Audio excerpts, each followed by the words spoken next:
Yes, class. Hello, everyone. Class, as you know that we have discussing all the chapter. Now, this is the last chapter, surface area and volume, है ना? आपका जो होता है इसमें हम लोग को जो 9th में पढ़े थे, 9th और 10th के सरफेस एरिया वॉल्यूम में क्या डिफरेंस है ये मैं बताऊंगा। देखो, सरफेस एरिया और वॉल्यूम 9th में भी हमने पढ़ा था और 10th में भी पढ़ा। अब 9th और 10th दोनों में क्या डिफरेंस है, इसमें जो होता है हम लोग कंबाइंड फॉर्म पढ़ेंगे, है ना।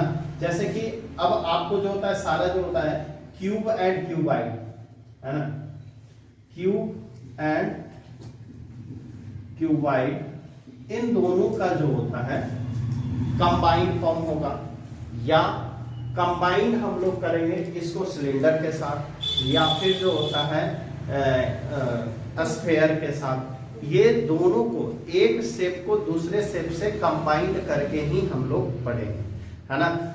और 9th में जो हम लोग पढ़े थे सिंगल फॉर्मेट, अगर क्यूब पढ़ रहे थे तो क्यूब का वॉल्यूम निकाल रहा था, है ना। अगर हम लोग क्यूबाइड पढ़ रहे थे तो क्यूबाइड का सिर्फ जो होता है क्यूबाइड का वॉल्यूम फाइंड आउट कर रहा था, और अगर सिलेंडर था, है ना, तो केवल सिलेंडर का। लेकिन यहाँ पे जो होता है क्यूब का कंसेप्ट के साथ साथ जो है आपको स्फेयर का भी कंसेप्ट रखना पड़ेगा, और दोनों को, है ना, कंबाइंड करके हम लोग पढ़ते हैं। जैसे अभी ऐसे हो गया स्फेयर बन जाएगा इसके ऊपर, ठीक है ना। तो क्यूब और स्फेयर दोनों का जो होता है कॉम्बिनेशन करके, कंबाइंड करके हम लोग वॉल्यूम निकालेंगे, सरफेस एरिया फाइंड आउट करेंगे, जो भी करना होगा वो। तो चलिए पहले हम लोग फटाफट एक बार जो होता है जितने भी फार्मूले हैं सारे को हम लोग डिस्कस कर लेते हैं, ठीक है ना। तो पहले फर्स्ट जो होता है फार्मूला हम लोग cube and cuboid, area of, देखो एरिया ऑफ क्यूब क्या होता है 6a², है ना, याद ही होगा, या फॉर्मेट मैंने डिस्कस कर रखा है कि कैसे है। अब देखो एरिया ऑफ 4 वॉल पूछता है, 4 वॉल ऑफ क्यूब। देखो क्यूब का जो होता है एरिया ऑफ 4 वॉल क्या होता है 4a², या कर्व सरफेस एरिया होगा, इसको CS से कर्व सरफेस एरिया बोलो, या फिर जो होता है आप एरिया ऑफ 4 वॉल बोलो, है ना, कोई भी फर्क नहीं पड़ेगा, एज इट इज। तो देखो इसका जो होता है वॉल्यूम ऑफ क्यूब क्या होता है ए क्यूब, है ना, या इसको लिख सकते हो A इंटू ए, क्योंकि इसका साइड क्या होता है, सारा साइड इक्वल होते हैं क्यूब में क्या होते हैं, सारा side length breadth height, side है ही कितने 3 साइड है, और तीनों जो होता है वो क्या होते हैं इक्वल होते हैं, यानी इसमें L = D = H, ये इक्वल होते हैं, और इसको हम लोग कंबाइंड फॉर्म में करते हैं A, ठीक है ना। तो ये हो गया सरफेस एरिया। अच्छा, जब हम लोग डायगोनल्स निकालते हैं, है ना,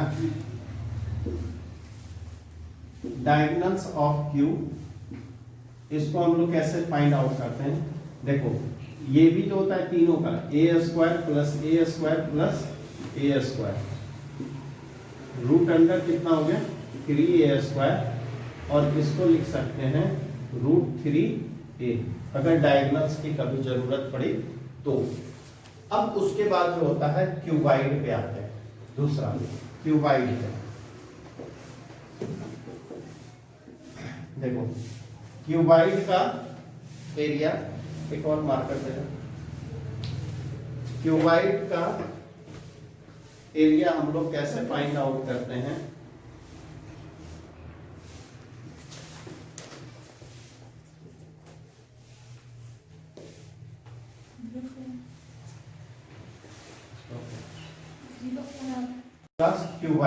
क्यूबाइड में हम लोग देखते हैं कि क्या होता है। इसका क्या होता है L ≠ B ≠ H, इसमें जो होता है तीनों इक्वल नहीं होगा। तो एरिया, टोटल एरिया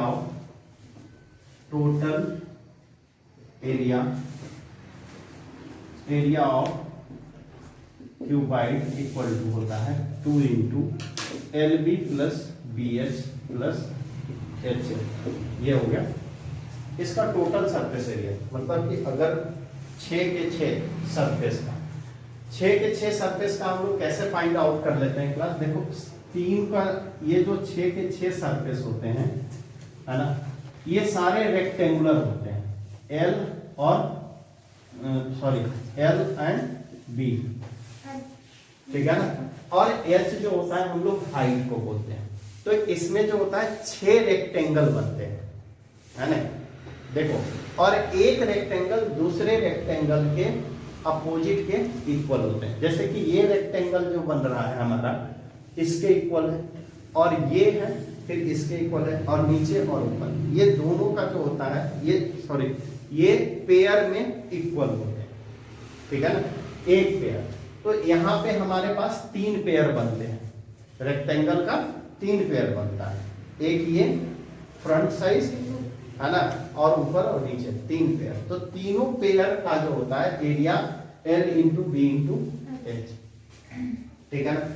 अब इसमें कभी कभी कहता है कि ऊपर से ओपन है ना, फ्रंट साइड से। तो ये आपको देखना पड़ेगा कि ओपन जहां से होता है ना, जहां से ओपन होता है वहां से क्या होता है, आप जो होता है उस साइड का एरिया को रिड्यूस कर दो, है ना।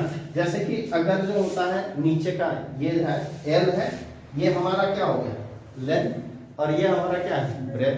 तो L इंटू बी, अगर ऊपर से खुला हुआ है तो ये पेयर और ये पेयर दोनों का एरिया इक्वल है। तो ऊपर से है तो ऊपर से जब इक्वल होता है, ऊपर खुला रहेगा तो L इंटू बी माइनस हो जाएगा। एक जो होता है यहाँ पे L इंटू बी माइनस हो गया। क्लियर है?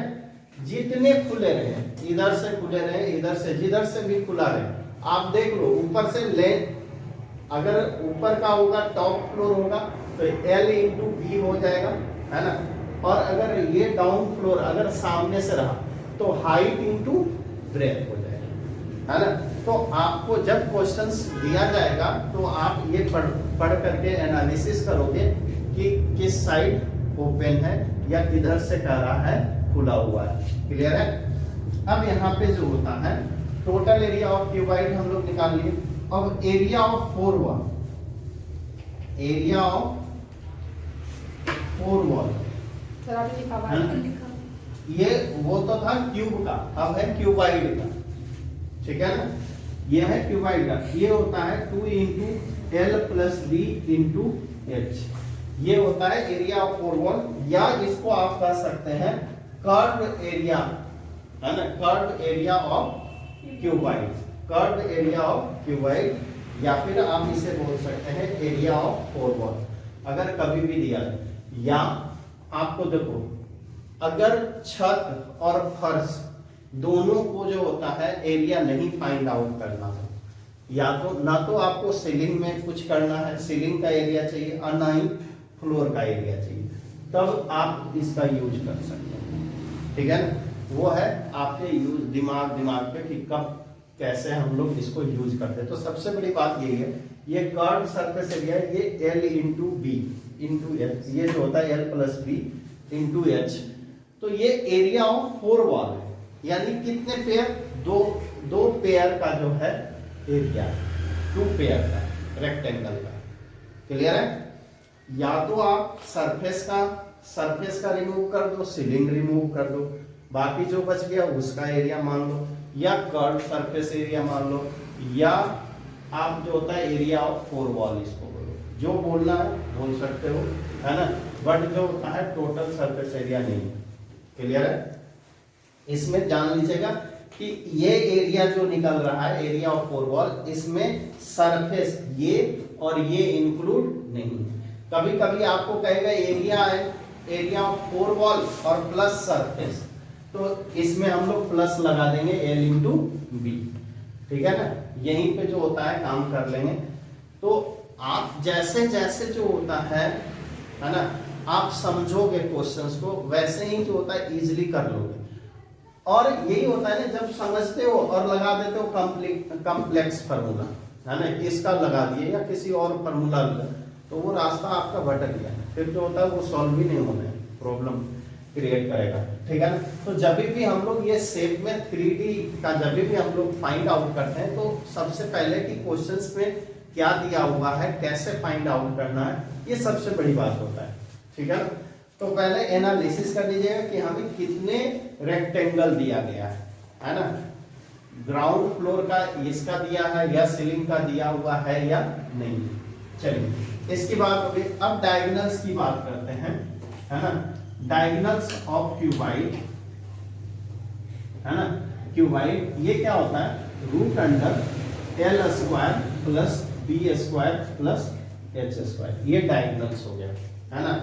और तीसरा एक जो होता है लास्ट है वॉल्यूम, है ना, volume of cuboid, cuboid equal to L into B into H. अच्छा, आपको पता है एरिया का यूनिट क्या होता है, यूनिट एरिया का क्या होता है, यूनिट सीएम स्क्वायर या मीटर स्क्वायर, कुछ ऐसे होगा, है ना।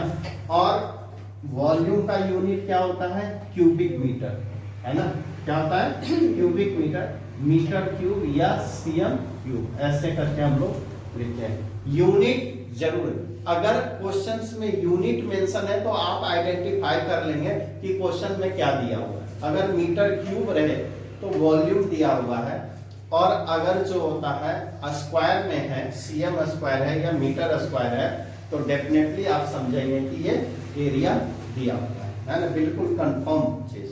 सर ये DIAG क्या है? क्या है? डायगोनल्स। डायगोनल्स, है ना, डायगोनल्स बोल दिए थे कि ये डायगोनल्स हैं। अब बात समझो कि यहाँ पे हम लोग क्यूब एंड क्यूबाइड का तो डिस्कस कर लिए, इतना ही चीज आपसे पूछेगा, इससे ज्यादा इसमें ना क्यूब का वॉल्यूम ना कुछ पूछ सकता है। एरिया ऑफ फोर वॉल, और इतना ही फार्मूला आप यूज भी करोगे, इससे आगे कोई भी फार्मूला यूज नहीं आएगा। चलो हम लोग नेक्स्ट चलते हैं। ये जो होता है सिलेंडर, कैसे हम लोग इसका फाइंड आउट करते हैं, सिंपल सी बात है। सिलेंडर में जो है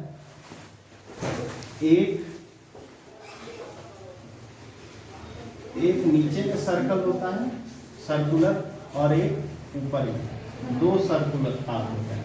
ठीक है ना। सिंपल सा अगर जो हम बात करें कि देखो, अगर कोई रेक्टेंगल है हमारे पास इस तरह का, ठीक है ना, ये एक रेक्टेंगल है, इसको हम लोग दो तरीके से फोल्ड कर सकते हैं। या तो जो होता है लेंथ के अकॉर्डिंग, ये लेंथ के अकॉर्डिंग, या फिर हम लोग जो होता है इसको फोल्ड कर सकते हैं ब्रेथ के अकॉर्डिंग, है ना। ये लेंथ और ब्रेथ दो ही के अकॉर्डिंग हम लोग इसको फोल्ड कर सकते हैं, और फोल्ड करेंगे तो ये बन जाएगा सिलेंडर। ये ऊपर से जो होता है सर्कुलर। अब देखो, अगर लेंथ की तरफ से फोल्ड कर रहे हैं, है ना, ये लेंथ की तरफ से, तो ये जो बन रहा है ये पेरीमीटर हमारा लेंथ हो जाता है, circumference of the circle, circumference of the circle. ठीक है ना, ये लेंथ बन रहा है। और अगर हम लोग ब्रेथ की तरफ करते हैं इधर से फोल्ड, तो ये सरकमफ्रेंस जो हमारा बनता है वो क्या बनता है, ब्रेथ बनता है। यानी कि जो ब्रेथ होगा वो इसका सरकमफ्रेंस होगा। क्लियर है। तो इस बात पे ये इतना एक्सप्लेनेशन मैंने 9th क्लास में भी दिया था, है ना। 9th जब बता रहा था तो उस टाइम भी हमने इतना ही दिया था। तो ये लेंथ और ब्रेथ जो होता है आप ध्यान में रखना। ठीक है ना। तो देखो इसका जो होता है हम लोग फाइंड आउट करते हैं क्या क्या क्या चीज। पहले तो जो होता है कर्व CSA, है ना, CSA of cylinder, CSA of cylinder यानी curve surface area of cylinder. Curve surface area किसको कहते हैं हम लोग, कर्व सरफेस एरिया क्या है इसका, जो रोल्ड होते हैं, ये जो रोल्ड पार्ट है ना, जो हम लोग ऐसे जो रोल्ड करेंगे ना,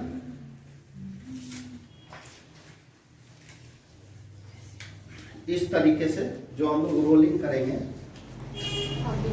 ठीक है ना, ये इस तरह से जो हम लोग रोल्ड करेंगे इसको हम लोग क्या कहते हैं, कर्व सरफेस एरिया, ये ठीक है ना। तो इसमें जो होता है ना, ये होता है 2 पाई आर इंटू एच। अब देखो ये 2 पाई और एच को दो अलग पार्ट में हम लोग देखते हैं। एक क्या हो गया 2 पाई आर एच, ये क्या हो गया curve circumference of the circle. ये 2 पाई आर मैंने बता रखा है आपको कि 2 पाई आर जो होता है वो क्या है, curve sorry circumference of the circle. तो circumference of the circle into height, है ना। आप इसको ऐसे भी लिख सकते हैं c इंटू एच, और c किससे, सर्कल का सरकमफ्रेंस को रिप्रेजेंट करता है ना। तो कभी भी आपके क्वेश्चन में ये भी दिया रहता है कि सरकमफ्रेंस ऑफ द सर्कल ये है, देन फाइंड हाइट ये दिया रहे, तो आप डायरेक्ट जो होता है उसका रेडियस और ये सब मत निकालना शुरू कर देना। सरकमफ्रेंस दिया हुआ है तो सरकमफ्रेंस इनटू हाइट होता है, तो 2 पाई आर एच होता है। अब देखो टोटल सरफेस एरिया में हम लोग क्या करते हैं, T S A of cylinder में क्या होता है कि देखो 2 पाई आर एच तो है। अब ये दो सर्कल है, तो दो सर्कल को 2 पाई आर स्क्वायर, है ना, यानी R square pi are square pi are square, है ना। दो सर्कल का एरिया ऐड कर देते हैं, और ये क्या कितना आता है 2 pi r common h plus r. ये आपका आ जाता है total surface area of cylinder, ठीक है ना। अच्छा, वॉल्यूम ऑफ सिलेंडर क्या आता है, वॉल्यूम ऑफ सिलेंडर क्या होता है, देखो pi are square into H. ये क्या है, area of circle, area of circle. तो area of circle into height, ये आपका आ गया वॉल्यूम, ठीक है ना। तो वॉल्यूम हम लोग ऐसे निकालेंगे, कर्व सरफेस एरिया इस तरीके से, है ना। दो फार्मूला याद रखने का यही तरीका है, आपको केवल फार्मूला याद किसका रखना है, एरिया ऑफ सर्कल, सर्कल का एरिया सरकमफ्रेंस, है ना। सर्कल का एरिया क्या होता है, पाई आर स्क्वायर। अभी कई बार हम लोग जो होता है जब एरिया रिलेटेड टू सर्कल में पढ़ रहा था, एरिया रिलेटेड टू, है ना, तो उसमें हम लोग मैं उसमें आपको एक्सप्लेन करके बताया था कि पाई आर स्क्वायर जो है ये सर्कल का होता है, और इसमें जो होता है क्या कहते हैं सरकमफ्रेंस का 2 पाई आर होता है। हाँ बोलो, 2 पाई आर क्या 2 पाई, किसका होता है, 2 पाई आर होता है, 2 पाई आर किसका होता है, सरकमफ्रेंस ऑफ सर्कल, है ना, सरकमफ्रेंस ऑफ सर्कल। और पाई आर स्क्वायर होता है सर्कल का एरिया, सर्कल का एरिया। तो आप वॉल्यूम में ऐसे भी याद रख सकते हो, area of circle into height, area of circle into, clear है। आगे बढ़ते रहे, चलो। अब जो होता है नेक्स्ट जो होता है, इसका वॉल्यूम भी मैंने बता दिया। ये सारे जो होता है रेगुलर सिलेंडर का होता है, किसका होता है, रेगुलर सिलेंडर का। अब हम लोग जो होता है बात करते हैं इसका स्फीयर का या कोन का। अच्छा, एक चीज और मैंने नहीं बताया, ये हॉलो सिलेंडर, हॉलो सिलेंडर का क्या होता है,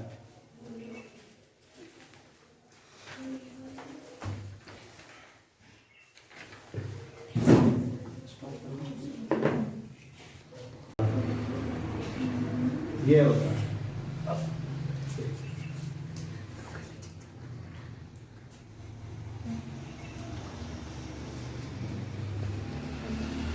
दिस वन, और ये जो होता है ऐसे,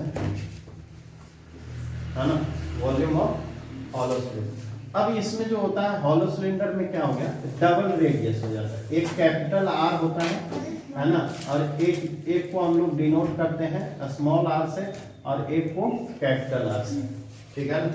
तो इसमें जो होता है जनरली इसका वॉल्यूम मानता है, वॉल्यूम ही निकालने की आवश्यकता पड़ती है ना। तो इसमें जो होता है देखो पाई आर, एच तो सेम है, एच हाइट तो दोनों में इक्वल है, बट आर में थोड़ा सा डिफरेंस हो जाता है ना। तो इसको आर स्क्वायर माइनस आर, ठीक है ना, कैपिटल आर माइनस आर। तो ये आपका हो गया volume of hollow cylinder.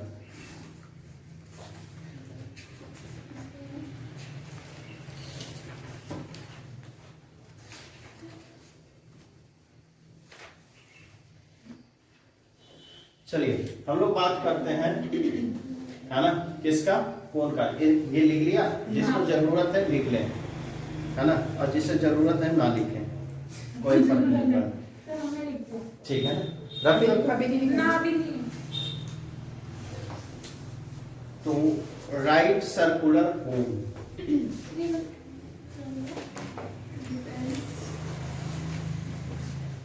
Right circular cone. देखो राइट सर्कुलर कोन में हम लोग जो होता है कैसा होता है, ये पहले डिजाइन दिखा दो, है ना, आपको लिखने तक मेरा तैयार हो जाएगा, सो डोंट वरी, आप लिखते रहो। ये जो होता है कोन है, और इसमें एक बात ध्यान रखना कि अगर हम लोग कट करते हैं तो राइट एंगल पे हमेशा राइट एंगल का ये कट माना जाता है, ठीक है ना, राइट एंगल का कट माना जाता है। तो ये 90 डिग्री पे हर, देखो कई सारे राइट एंगल ऐड कर करके एक कोन बनते हैं, है ना, बहुत सारे, इनफिनिट। तो ये राइट एंगल का ही कंसेप्ट इसमें कोन पे बना है, और हम लोग राइट एंगल का कंसेप्ट लेकर के ही इसके जो होता है फार्मूला को लिखेंगे, ठीक है ना। रब कर दूं? चलिए अब देखो इसमें क्या होता है, इसीलिए इसको बोला जाता है right circular cylinder, sorry circular cone, right circular cone. Right circular cone जो होता है ना, उसमें पहली बात जो होता है आप फाइंड आउट करेंगे, है ना, ये यहां से यहां तक ये इसका रेडियस होता है, क्या होता है, ये रेडियस होता है, और ये इसकी हाइट होती है, ठीक है ना। और हाइट के बारे में आपको पता है कि ये 90 डिग्री पे होता है ना, कितने होते हैं, 90 डिग्री पे होता है।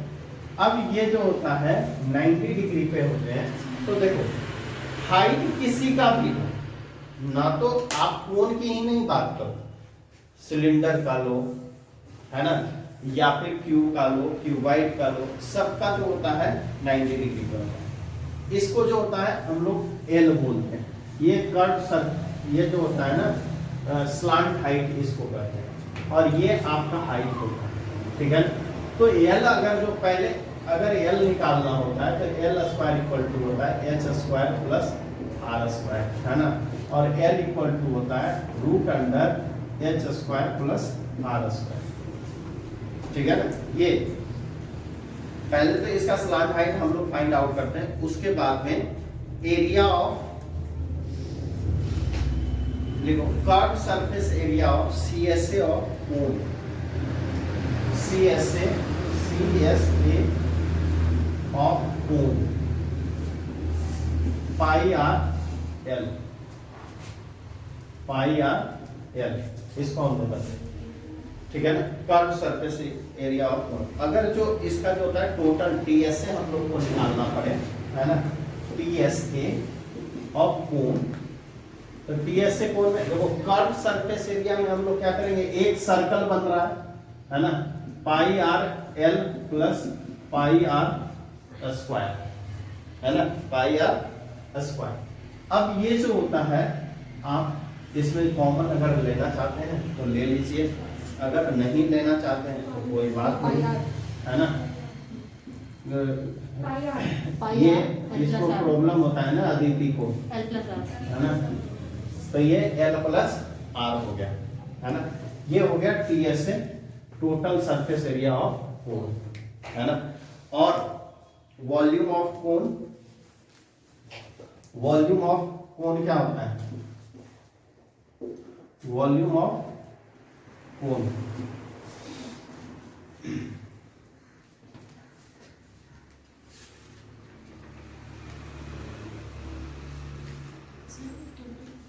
क्या नहीं एक ही है, इसी का एक्सप्लेनेशन है ये, ठीक है ना। सर जब आपने बाई आर को दोनों को कॉमन ले लिया ना तो आर का से है आर स्क्वायर है ना। आर स्क्वायर है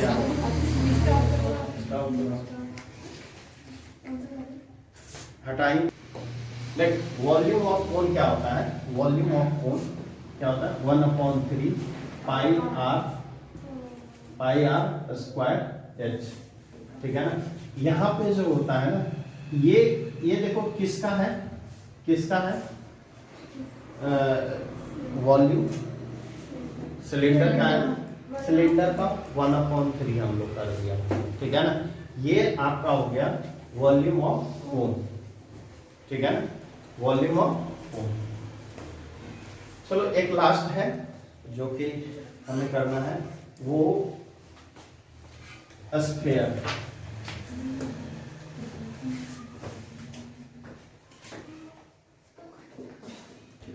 स्फीयर सुनो, स्फीयर का जो होता है हम लोग कैसे जो होता है फाइंड आउट करते हैं। पहले तो area, total surface area of sphere लिखिएगा, total surface area of sphere,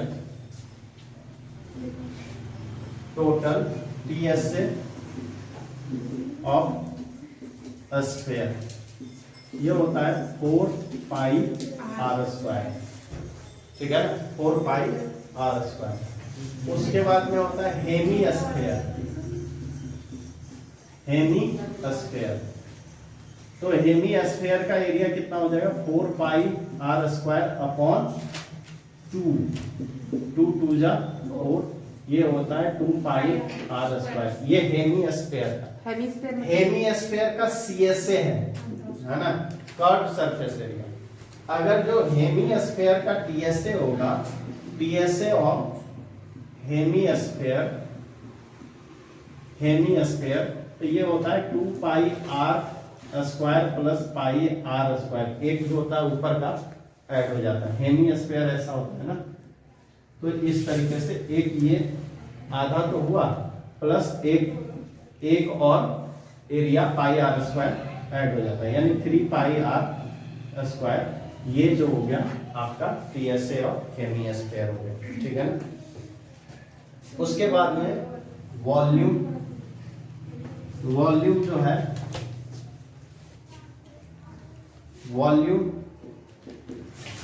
volume of sphere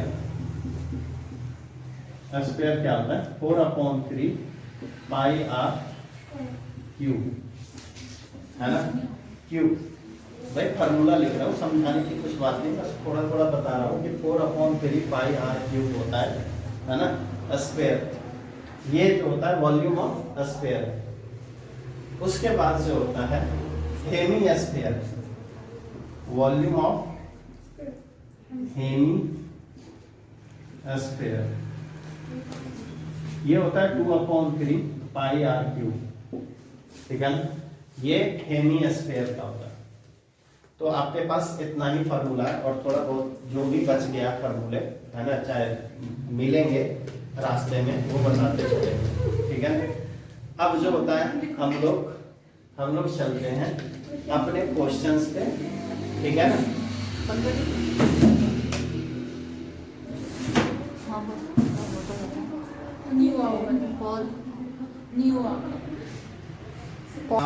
chapters जो आपका है, जो भी आपका चैप्टर स्टार्ट होगा है ना, जो भी क्वेश्चंस होगा वो करवाएंगे। लिखो जल्दी से फटाफट, जो NCERT में वो तो करोगे ही करोगे, जो NCERT से बाहर है हाँ लिखो। And agriculture field is in the form of rectangles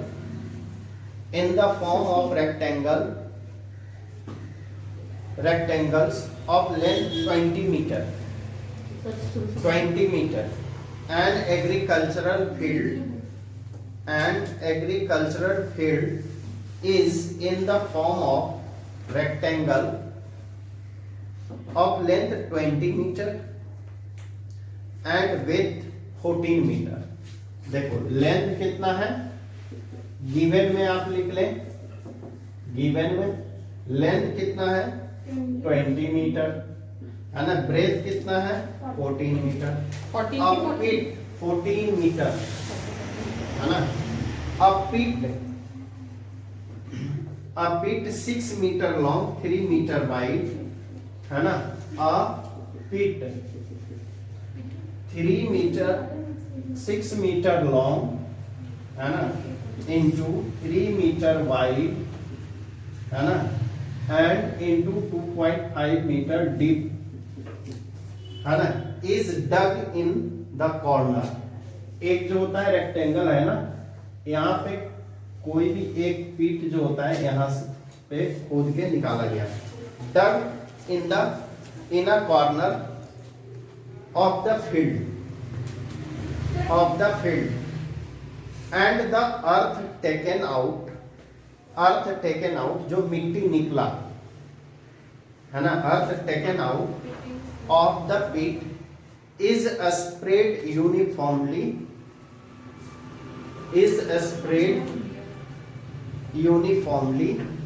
over the remaining area of the field.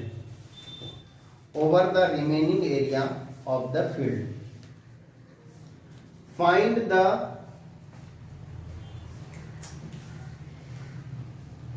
out the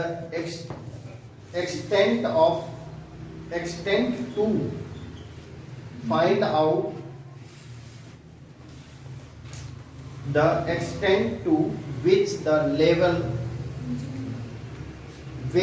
level of the field has been raised. कितना जो होता है फील्ड में वो मिट्टी राइज हुआ, ये आपको फाइंड आउट करना है क्लास। तो देखो पहली बात, जितनी इसकी वॉल्यूम होगा उतना ही मिट्टी निकाला गया है ना, जितनी इसकी वॉल्यूम होगी उतना ही मिट्टी निकाला गया और उसको स्प्रेड कर दिया गया है ना। तो लेंथ ब्रेथ तो मालूम है ही, हाइट नहीं मालूम है, हाइट आप निकाल लेंगे। तो पहले लिखते हैं वॉल्यूम ऑफ पीट, या फिर आप क्या लिखोगे वॉल्यूम ऑफ अर्थ आउट है ना, जो अर्थ आउट हुआ, ठीक है ना। वॉल्यूम ऑफ पीट इक्वल टू 6 इंटू 3 इंटू 2.5, यही है ना। तो इसको कितना, इसको ऐसे ही रहने देते हैं, इतना मीटर क्यूब, कोई अलग में तो नहीं है। चलो अब उसके बाद में कहता है कि इस पे जो होता है फील्ड पे स्प्रेड किया गया है ना, स्प्रेड किया गया, लेकिन स्प्रेड कितने में किया गया है भाई ये भी देख लेना, क्योंकि यहाँ पे इतना दूर तो छोड़ ही दिया गया ना। ये टोटल जो होता है लेंथ है 20 मीटर और ये ब्रेथ कितना है 14 मीटर, ठीक है ना, 14 मीटर। तो हम लोग इसमें तुरंत कर सकते हैं मल्टीप्लाई, लेकिन प्रॉब्लम ये आ रहा है कि इतना इसके ऊपर तो नहीं करोगे ना। क्वेश्चंस में कह रहा है कि इतना corner find and the earth taken out कितना है, तो इसको मल्टीप्लाई कर दिया तो जो अर्थ टेकन आउट हुआ वो मिल जाएगा, ठीक है ना। जैसे कितना हो गया आप कर लो 18 इंटू 2.5, तो इन दोनों को मल्टीप्लाई कर लो, 18 × 90 और 18 × 36, 915, 45, 45 आ गया, ठीक है ना। और ये 1 डिजिट के बाद में कितना मीटर क्यूब इससे मिट्टी निकाला है, ठीक है ना। अब यहाँ पे जो होता है हमें बात करनी है कि डग आउट, इस कॉर्नर पे तो इतना पर तो हमने स्प्रेड करेंगे है ना, बट इतना दूर तो बच जाएगा ना, इतना दूर पे तो नहीं करना है। यहां से जहां से मिट्टी निकाले उसको भी भरेंगे क्या, नहीं ना। तो 20 में से जितना लेंथ है, लेंथ कितना है 6 मीटर, तो 6 मीटर यहां से यहां तक ये 6 मीटर हो गया, और ब्रेथ कितना है 3 मीटर, ठीक है ना, 3 मीटर। तो देखो हमें डग आउट करना है, तो ये 20 माइनस क्या कितना कर दूं 6 है ना, और इनटू देखो चलो भाई ये जो होता है यहाँ तक जो होता है हमने डग आउट किया। अब देखो लेंथ इसकी कितने लेंथ पे जो होता है डग आउट करना है, ये देखो यहाँ पे 20 माइनस 6 यानी कि 14 मीटर ये हो गया हमारे पास, ठीक है ना। और ब्रेथ पे क्या फर्क पड़ेगा 14 माइनस 3 वाइड कितने हैं 14 माइनस 3 ये कितना हो गया 11 मीटर, ठीक है ना। ये अब देखो हमें जो होता है इतना दूर तो नहीं बिछाना है, हमें जो मेन है इस पे और इस पे इतना ही लेंथ ब्रेथ पे है, ठीक है ना। तो इसको जो होता है हम लोग फाइंड आउट करने के लिए क्या करेंगे,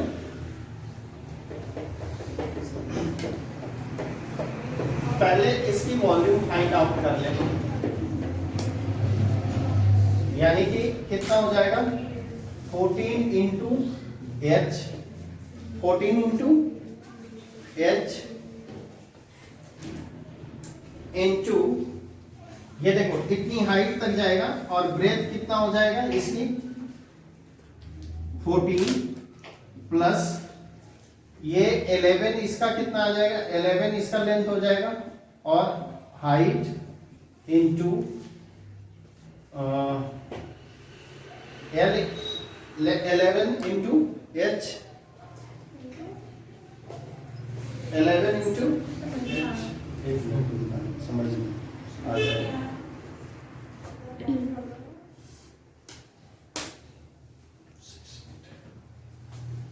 इंटू 6, ये आपके टोटल जो होते हैं 45 के लगभग आ जाएंगे।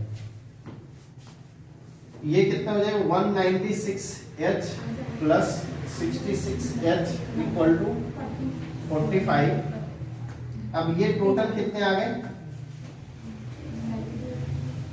कितना है 6 6 12 6 6 12 और कितना है 9 6 15 15 1 16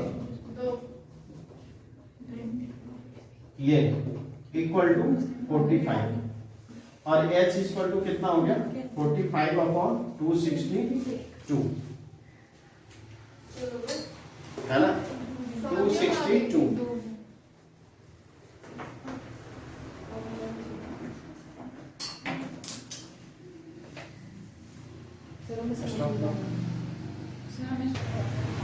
तो देखो इतना तो मैंने क्या करा कि केवल जो होता है ये वॉल्यूम ऐड करा है ना, ये तो अब तो समझ में आ रहा है ना कि यहाँ से यहाँ तक ये इसकी वॉल्यूम होगी और यहाँ से यहाँ तक ये इसकी वॉल्यूम, तो ये दोनों को का वॉल्यूम हमने ऐड करा, ठीक है ना।